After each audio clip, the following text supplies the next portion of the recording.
Flat na talaga yung air bubble na to. That is why we had to change it. Ang linis ng pagkakagawa namin ng air bubble. Ang linis ng pagkakagawa namin ng air bubble. What's up mga ka-sneaker community? Ang project natin ngayon ay Nike 270 Utility in Black. Tignan nyo to.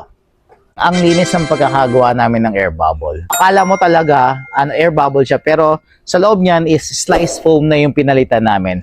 So, syempre, pares yan para mag-match yung shoes at maganda tignan parehas. So, ayan siya. Ayan na yung after niyan.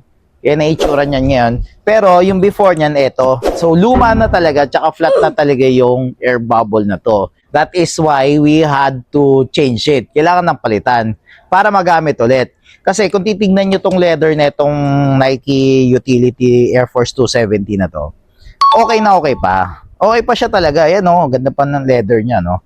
So, magagamit pa talaga to ni sir. Yun nga, ang issue lang niya talaga is eto. That is why, nakakarating siya sa Soul Game para magpapalit at magpaayos ng air bubble niya. At the same time, magamit niya ulit to. Kasi ang ganda ng forma na ito eh.